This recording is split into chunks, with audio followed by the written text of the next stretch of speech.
ఉమాసహిత మహేశ్వరుని దివ్య చరణారవిందములకు శతసహస్రకోటి ప్రణామములు సమర్పిస్తూ హనుమదవతారములో చివరి పావనమైనటువంటి ఘట్టం. రామునికి ఆనందమును కలిగించినటువంటి వాడు ఆంజనేయ స్వామి. ఒకటి, లక్ష్మణుని ప్రాణము రక్షించిన వాడు ఆంజనేయ స్వామి. అదొక గొప్ప విశేషం. శక్తి అని పేరు కలిగినటువంటి ఒక ఆయుధంతో లక్ష్మణుని పెడామని కింద పడగొడతాడు రావణ బ్రహ్మ. కింద పడిపోయి మాటలు లేవు, అసలు ఉచ్ఛ్వాస నిశ్వాసలే సరిగ్గా రావటలే. రామచంద్ర ప్రభువు శోకము అంతా ఇంతా కాదు. లక్ష్మణ లక్ష్మణ మాట్లాడు మాట్లాడు, ఇన్ని సంవత్సరములు నాకు సేవ చేశావే, భార్యను కూడా విడచి అన్న సేవయే వదిన సేవయే పరమావధిగనించుకొని సేవ చేశావే. అన్నదమ్ములు అంటే ఏమిటో లోకానికి నేర్పిన వాడివి నీవు. అన్నయందు తమ్మునికి, తమ్ముని యందు అన్నకు అమితమైనటువంటి ప్రేమ ఉండాలి. అన్నదమ్ముల యొక్క బంధం రామలక్ష్మణులను చూచి నేర్చుకోవాలి అనేటువంటిది లోకమునకు నేర్పినటువంటి వాడు. ఈవేళ నీవు లేకపోతే నేను ఎలా వెళ్ళేది? నాకై జీవితమును అంకితము చేసినటువంటి నీకు నేను ఎలా సేవ చేసేది? ఈవేళ నేను పోగొట్టుకున్నటువంటి నేను ఈ ముఖం పెట్టుకుని అయోధ్యకు వెళ్ళేది? నీ భార్యకు నేను ఏమని చెప్పేది? నీ తల్లికి నేను ఏమని చెప్పేది? లోకంలో భార్య అనేటువంటిది దొరకవచ్చు, లోకంలో భార్య దొరకవచ్చు, ఈ భార్య కాబట్టి ఇంకొక భార్య. కానీ లోకములో దొరకనటువంటి ఒకే ఒక వస్తువు ఏది అంటే తమ్ముడు. గుర్తుపెట్టుకోండి. ఒకవేళ అన్నదమ్ములు పోట్లాడుకోకూడదు, మరల రారిక ఇక జీవితంలో లేదు నీ జీవితంలో ఈ అవకాశం. కనుక అలాంటి పరమ పావనమైనటువంటి తమ్ముణ్ణి పోగొట్టుకొని విలవిలలాడుతుంటే ఆంజనేయ స్వామి వారు చూచి ఏం చెయ్యాలి? ఇతను బ్రతకాలి అంటే తెల్లవారేటప్పటికి సంజీవని పర్వతం తీసుకురావాలి. బయలుదేరి వెళ్ళి సంజీవని పర్వతాన్ని తీసుకొని వచ్చాడు. ఇక్కడ అద్భుతమైనటువంటి ఒక సన్నివేశం ఉన్నది. లోకము ఏం చెప్పుకుంటుందో అసలు ఎందుకు తెచ్చాడో తెలుస్తుంది. లోకము ఏమి చెప్పుకుంటున్నది అంటే అక్కడికి వెళ్ళిన తర్వాత సంజీవని మూలిక తెలియక పర్వతం తీసుకొచ్చాడు అని అందరూ అంటారు. ఆంజనేయ స్వామి వారు ఎవరు అంటే ఈశ్వరాంశ సంభూతుడైన, అది గుర్తుపెట్టుకోవాలి మనం. ఒక పని చేశాడు అంటే మనకంతవరకు అందింది అర్థం. ఆయనకి తెలియందేమున్నది అసలు? దేనికని తెచ్చాడు అంటే ఆ సంజీవని పర్వతం మీద 4 రకాల ఔషధులు ఉంటాయి. విశల్యకరణి, సంజీవకరణి ఇలాంటివి ఉంటాయన్నమాట. ఆ మూలికలు గనక తగిలితే కేవలం ప్రాణం రావటమే కాదు, సంజీవకరణి దాంతో ఆ మూలికతో ప్రాణం రావటమే కాదు, ఇంకొక విశేషం కూడా ఉంది.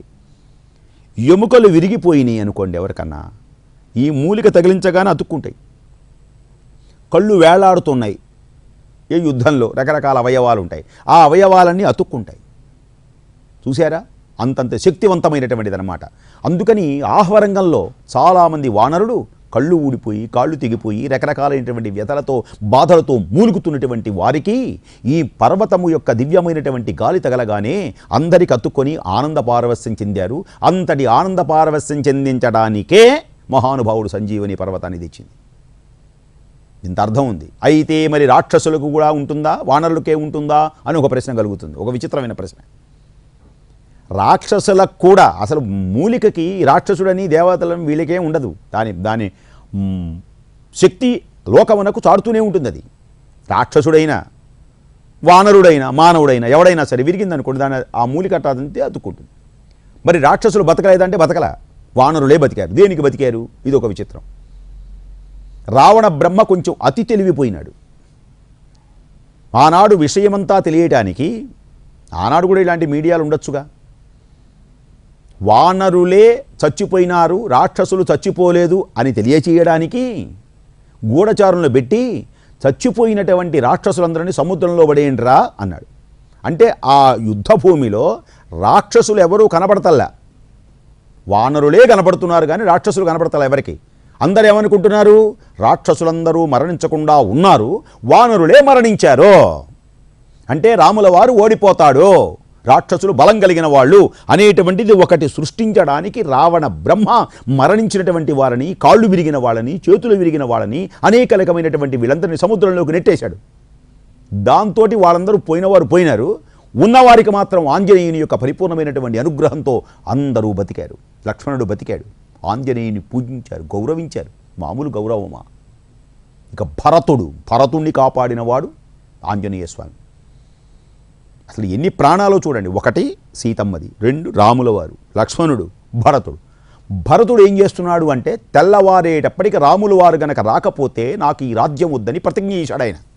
అగ్నిలో దూకి ప్రాయోపవేశం చేస్తామని. ఇక్కడ విభీషణుడికి పట్టాభిషేకం చేయడంతో కొంచెం ఆలస్యమైంది, కాస్త తెల్లవారబోతోంది. మరి భరతుడు ప్రాయోపవేశం చేస్తే, అగ్నిలో పడిపోతే, అగ్నిలో దూకితే ఆంజనేయుని పంపించారట ముందుగా, నేను వస్తున్నానని చెప్పమని. అప్పటికి పుష్పక విమానంలో బయలుదేరారు. అప్పుడు భరతుడు తెల్లవారబోతుండగా అగ్నిలో ఏర్పరచుకున్నాడు ఆయన.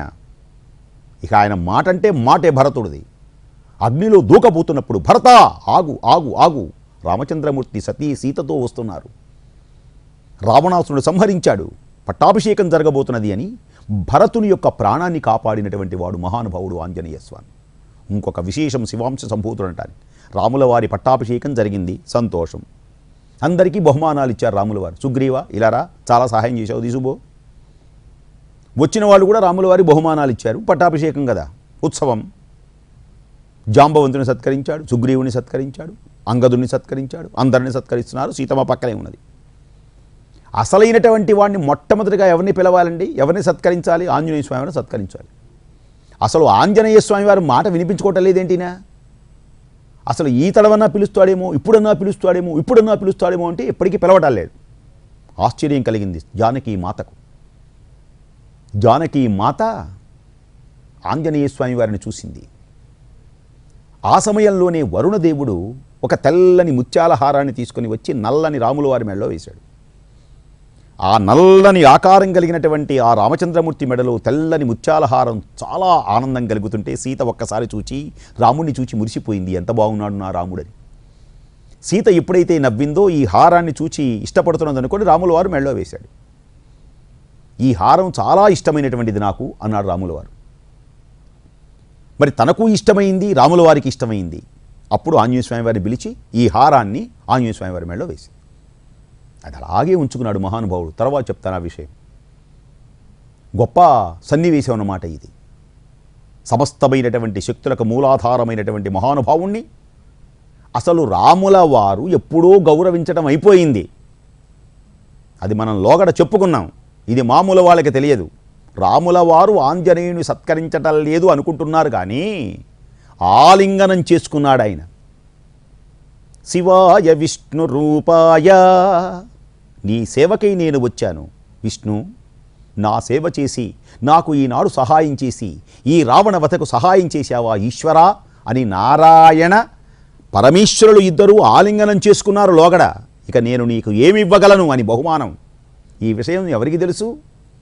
ఆయనకి, ఆంజనేయుడికే తెలుసు, రాముల వారికే తెలుసు, ఆనాడు చూసిన వారికి తెలుసు. దేవతలు పూలవాణలు కురిపించారు.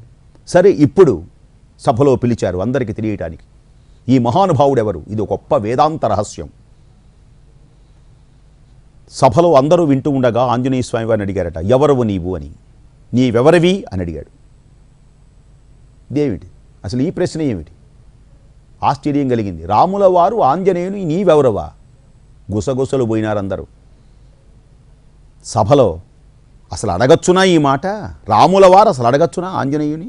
మామూలు వాళ్ళైతే పర్వాలేదు. నీవెవరివేమిటి? ఆంజనేయుడు గనక, జ్ఞాని కనుక 2 చేతులు జోడించి స్వామి దాసోహం కోసలేంద్రస్య. దేహగతంగా అడిగారా, జీవరకంగా అడిగారా, ఆత్మరకంగా అడిగారా? వేదాంతాలు అలా ఉంటాయి. యోగ వాసిష్టం అని ఒక గ్రంథం ఉంది, యోగ వాసిష్టం. ఎప్పుడైనా చదవండి, చాలా గొప్పది. రాముల వారు అర్ధరాత్రి వశిష్ఠుల వారి దగ్గరికి వెళ్తారు, గురువు గారి దగ్గరికి. తలుపు కొడితే ఎవరది అంటారు వశిష్ఠుల వారు. ఎవరది? నేనే అన్నాడు రాముల వారు. అంటే అన్నాడు వశిష్ఠుల వారు. అది తెలుసుకోవడానికి వచ్చాను అన్నాడు ఆయన. ఏమన్నా అర్థమైందా మనకు? తలుపు కొట్టాడు, ఎవరన్నాడు? నేనే అన్నాడు రాముల వారు. అంటే అన్నాడు వశిష్ఠుల వారు. అది తెలుసుకోవడానికి వచ్చానన్నాడు ఈయన. ఏమిటి విశేషం? అది నేనెవరు? దేహమేమిటి, ఆత్మ ఏమిటి, జీవత్వం ఏమిటి, ఈ విషయములు తెలుసుకోవటం ఈ అఖండమైనటువంటి వేదాంత రహస్యం. అందుకని మౌనం యాక్ష ప్రకటిత పరబ్రహ్మతత్వం యువానం.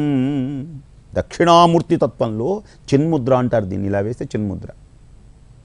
జీవ బ్రహ్మైక్యము చెందుటయే యోగం.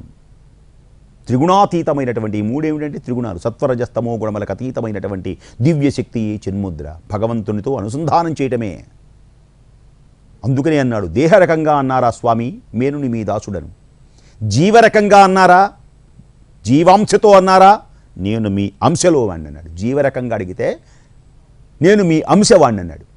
పోని ఆత్మరకంగా అడిగారా, మీకు నాకు భేదమే లేదు, నీవు నేను ఒకటే, కావాలంటే చూడమని వక్షస్థలమును చీల్చి సీతారామును తన హృదయంలో చూపించినటువంటి మహనీయుడు.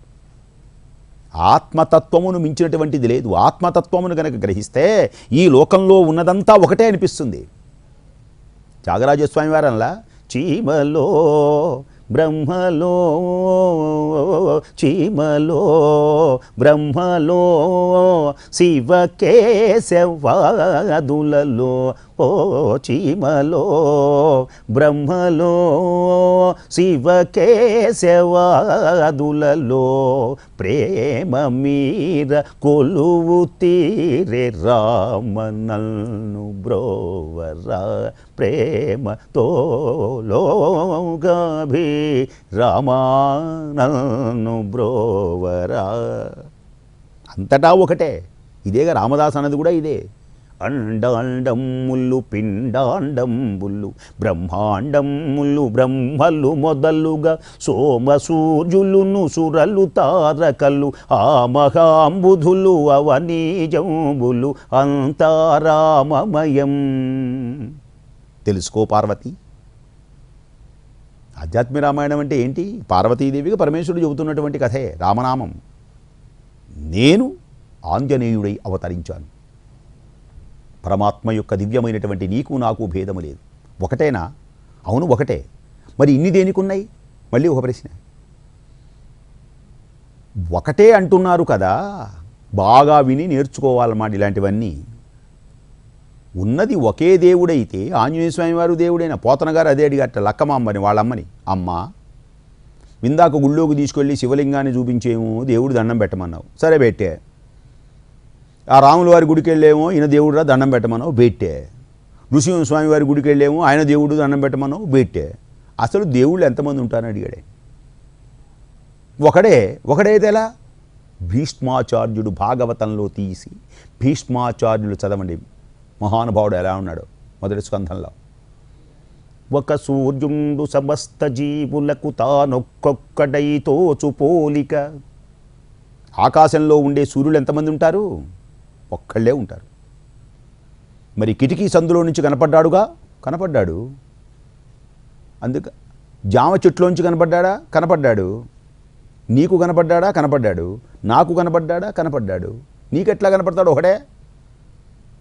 ఒకడే ఉన్నది ఒకడే. నీకు కనపడింది ఆయనే, నాకు కనపడింది ఆయనే, అమెరికాలో ఆయనే, హైదరాబాదులో ఆయనే, అంతా ఆయనే. నీళ్లలో ఆయనే, పైన ఉన్న ఆయన, అంతా ఆయనే. అయితే తెలియనటువంటి కొందరు ఏం చేశారు అంటే పాపం, వాళ్ళు చెప్పేది నిజమే. హైదరాబాదులో కనపడ్డాడు కనుక ఆ సూర్యుడి పేరు హైదరాబాద్ సూర్యుడు అని పేరు పెట్టారు. అమెరికాలో కనపడ్డాడు అమెరికా సూర్యుడు. కిటికీ సందులో నుంచి కనపడ్డాడుగా కిటికీ సందు సూర్యుడు. జామకాయ చెట్లోంచి కనపడ్డాడు కానీ జామకాయ సూర్యుడు. రకరకాల పేర్లు అన్నమాట. ఇవన్నీ ఒకటేనా కాదా? మరి నీకు నాకు కనపడ్డాడు కదా, ఉన్నది ఒకటేగా. అదే కృష్ణుడు కూడా చేసింది. ఒక్కొక్క గోపికకు ఒక్కొక్క కృష్ణుడు కనపడ్డాడట. నారీ నారీ నడుమ మురారి, హరికి హరికి నడుమ వయారి, తానొకడైనా తలకొక రూపై, తానొకడైనా తలకొక రూపై, మనసులు దోచే కేళి మాధవ కేళి నటనా చూడుమదే చెలియా. ఒకే ఒక వ్యక్తి ఇంతమంది కనపడ్డాడు. అంతే. పరమాత్మ యొక్క దివ్యమైనటువంటి తత్వం ఒకటే, నీకు నాకు భేదము లేదు అని చాటినటువంటి ఏకైక దివ్యమైనటువంటి అవతారం ఆంజనేయ స్వామి వారి అవతారం. పరిపూర్ణమైనటువంటి పరమేశ్వరుడే ఆంజనేయ స్వామివారుగా అవతరించినటువంటి దివ్య అవతారం. అందుచేతనే మానవులు తెలుసుకొనవలసినటువంటిది ఏమిటి అంటే విష్ణుమూర్తి వేరు, శివుడు వేరు అని అనుకోకూడదు. వీరందరూ ఒకటే, ఒకటే అనేటువంటి నిరూపణ కోసమే ఈ మహాపురాణములన్నీ. దేనికని భిన్న భిన్నంగా ఉంటాయి, ఒక్కొక్క కార్యమును అనుసరించి ఒక్కొక్కటి. ఒకటే మాట మీ అందరికీ తెలియజేస్తాను వినండి. బడి అనేది ఒకటే, క్లాసు రూములు అనేకం ఉంటాయి. ఎందుకుంటాయంటే అది అవివేకం. ఒక్కొక్క దానికి ఒక్కొక్క జ్ఞానం పెంచుకోవడానికి ఒకటి. బడి అనేటువంటిది ఒకటే, క్లాసు రూములు అనేకం ఉంటాయి. చెట్టు అనేది ఒకటే, కొమ్మలు, రెమ్మలు, పువ్వులు రకరకాలు ఉంటాయి. మందుల షాప్ అనేది ఒకటే, రకరకాల మందులు ఉంటాయి. ఎందుకుంటాయి అంటే కుదరదు, అక్కడ నవ్వుతాడు వాడు వెళ్ళి. స్వీట్ షాప్ అనేటువంటిది ఒకటే, తీయని పదార్థం ఒకటే, కానీ ఎన్ని రకాలు ఉంటాయో ఆలోచించండి. అలాగే ఆకాశం అనేటువంటిది ఒకటే, అనేకమైనటువంటి నక్షత్రములు ఉంటాయి. గ్రంథాలయం అనేది ఒకటే, కానీ అనేకమైనటువంటి గ్రంథములు ఉంటాయి, పుస్తకములు ఉంటాయి. ఒక పండితుడి ఇంటికి వెళ్ళండి, ఎన్ని పుస్తకాలు ఉంటాయో. ఎందుకు ఇన్ని పుస్తకాలంటే కనుక అనేకమైనటువంటి జ్ఞానసిద్ధికై ఒక్కొక్క అవతారమునకు ఒక్కొక్క లక్ష్యం ఉంటుంది. రామావతారం ఒక లక్ష్యం, పరమేశ్వరుడి యొక్క దివ్య లక్ష్యం వేరు. అలాగే ఒక్కొక్క అవతారం ఉంది. శరభావతారం, అనేకమైనటువంటి లోకడ అవతారం, అగస్త్య అవతారం. ఒక్కొక్క మనిషిగా ఒక్కొక్క ఈ లోకమునందు తాను ఆ ధర్మమును ప్రవేశపెట్టడానికి ఆ దివ్యమైనటువంటి తేజోమైనటువంటి ఒక రూపమే అనేకమైనటువంటి రూపములుగా విస్తృతి చెందుతూ ఉంటుంది. ఒక చినుకు 7 రంగులు మారుతుంది. తెలుసా అండి? ఉన్నది ఒకటే చినుకది, 7 రంగులు ఏమిటి అంటే దాని యొక్క శక్తి అలాంటిదన్నమాట. అలాంటి శక్తివంతమైనటువంటి పరమేశ్వరుని యొక్క దివ్యావతారం. ఇటు అవతారాన్ని ఇంద్రాది దేవతలు, యక్షులు, కిన్నరులు, గంధర్వులు, నాగులు, అలాగే పశుపక్షాదులతో పాటు పశుపక్షాదులు కూడా ఈశ్వరుని అర్థించినవి, సేవించినవి, అర్చించినవి. నిజమా అంటే నిజమే. శ్రీ, కాళ, హస్తి ఏమిటవి? పశువులు కాదా? పక్షులు కాదా? కీటకములు కాదా? శ్రీ అంటే సాలెపురుగు, కాళము అంటే పాము, హస్తి అంటే ఏనుగు. ఒకటేమిటి? ఈ ప్రకృతి మొత్తం శివమయం.